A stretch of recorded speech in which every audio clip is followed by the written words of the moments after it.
میں ایک نظم سناتا ہوں. ہمارے محسن بھائی بیٹھے ہیں اور یہ اس کو سننے کے لیے آئے ہیں. اگر نہ سنائے تو یہی اعتکاف کر لیں گے. یہ کریں گے بس ٹھیک ہے. نہیں سناتے ہم تو چاہ رہے ہیں کوئی بیٹھ جائے. اور وہ نظم بڑی پیاری ہے, بیٹی کی شان. آپ نے سنی ہے نا حضور کے پاس. اچھا میں نے یہ پڑھی کیوں تھی, میرے پاس ایک فون آیا, ایک خاتون تھی, کہنے لگی مفتی صاحب مجھے طلاق ہو گئی. میں نے کہا اللہ معاف کرے. کیوں؟ کہنے لگی اس بات پہ طلاق ہوئی کہ میرے گھر بیٹی پیدا ہوئی ہے. اللہ ہو, آج بھی یہ جہالت ہے. پھر میں نے ایک نظم پڑھی. اب اس کو سن کے لوگ پتہ ہے کیا کہتے ہیں؟ اگر کسی کی شادی ہو مجھے کہتے ہیں دعا کریں اللہ مجھے پہلے بیٹی دے.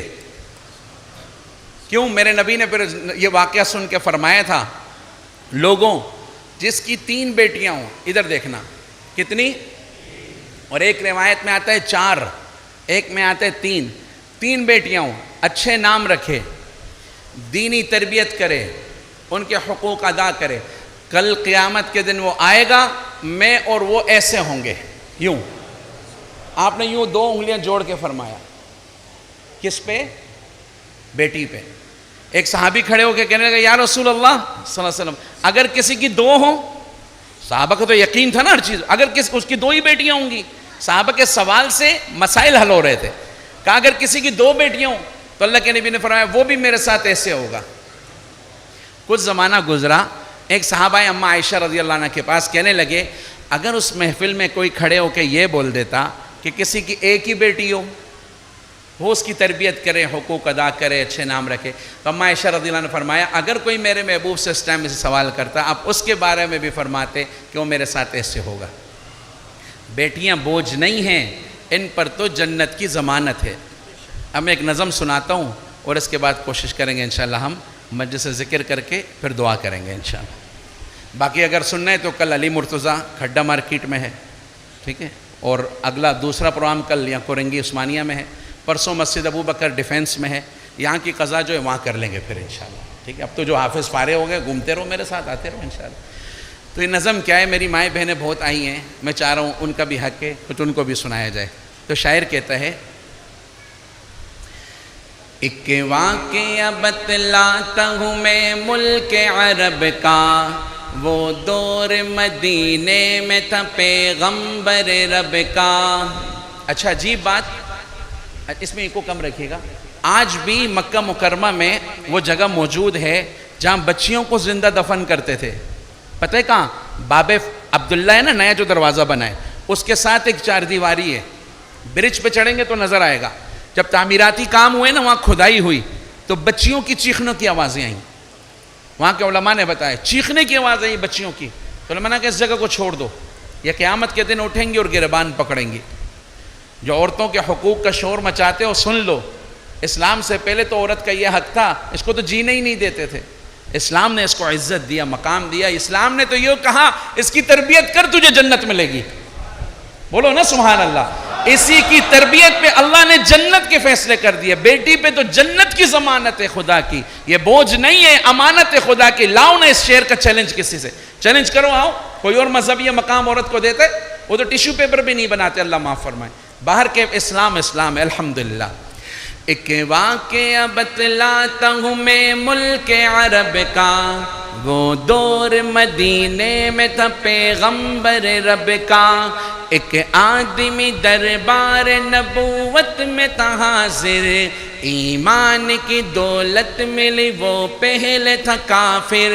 اس شخص نے آقا سے کہا اے میرے آقا, جس وقت میں کافر تب ایک جرم کیا تھا, جو میرا قبیلہ کہے وہ مانتا تھا. میں بیٹی کی ولادت کو برا جانتا تھا. میں گھر میں میرے پیدا ہوئی ایک پھول سی بچی, پر میں نے اسے اپنی ہی بے عزتی سمجھی. نفرت تھی مجھے اس سے, میں بیزار تھا اس سے, لیکن میری بیوی کو بہت پیار تھا اس سے.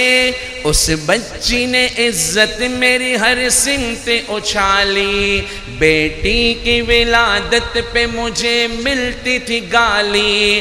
باہوں میں جھلایا نہ تو کاندھے پہ بٹھایا, میں نے نہ کبھی بیٹی کو سینے سے لگایا، چاہت ہی نہیں تھی، کوئی الفت ہی نہیں تھی، سینے میں میرے اس کی محبت ہی نہیں تھی، معصوم وہ کرتی تھی محبت کے اشارے، اور میں نے اسی کربے میں کچھ سال گزارے، میں سوچتا رہتا تھا اسے مار ہی ڈالوں، کھوئی ہوئی عزت کو پھر کے بار میں پالوں، ایک روز اسے لے کے نکل آیا میں گھر سے، وہ بچی بہت خوش تھی میرے ساتھ سفر سے، فرمائش کرتی رہی وہ سارے سفر میں، جاگی نہ محبت ہی مگر میرے جگر میں،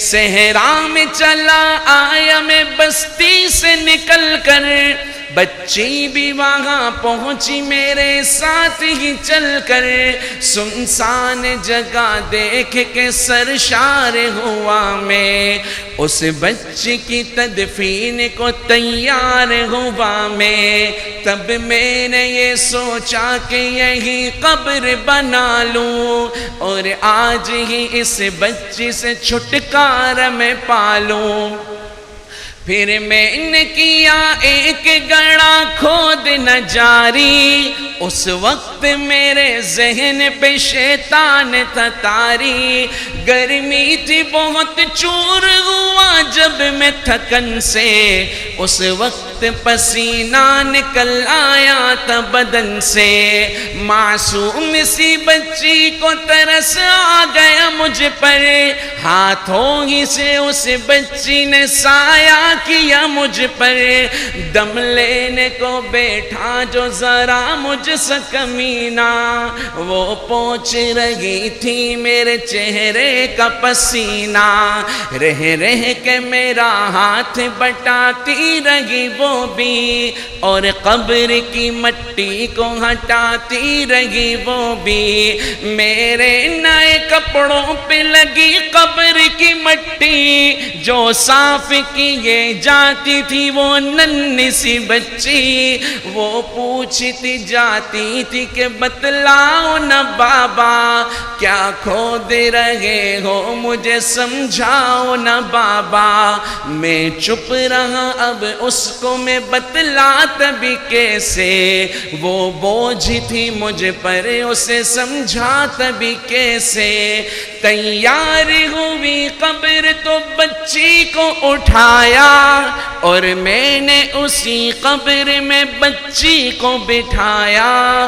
پہلے تو وہ خوش ہوتی رہی میرے عمل پر، اور خود پہ الٹتی رہی وہ مٹی اٹھا کر، پھر خوف سے رونے لگی چلانے لگی وہ، ہاتھ اپنے ہلانے لگی لہرانے لگی وہ، اے بابا میرے جانو جگر آپ پہ قربان، بتلائیے کیوں آپ پہ بھاری ہے میری جان، بس مجھ کو میرا جرم بتا دو میرے بابا، پھر شوق سے جو چاہو سزا دو میرے بابا، روتی رہی چلاتی رہی پھول سی بچی، جب تک بھی نظر آتی رہی پھول سی بچی، اس دن میری رگ رگ میں تا شیطان سمایا،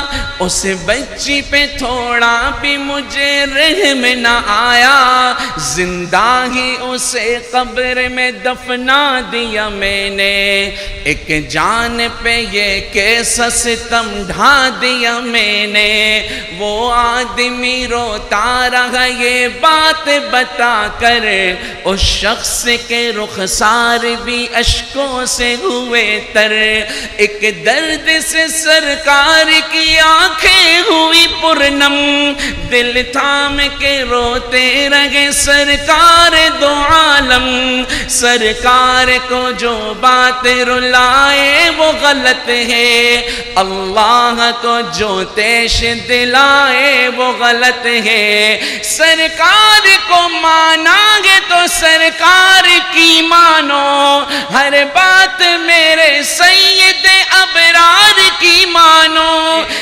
سرکار کو مانا گے تو سرکار کی مانو، ہر بات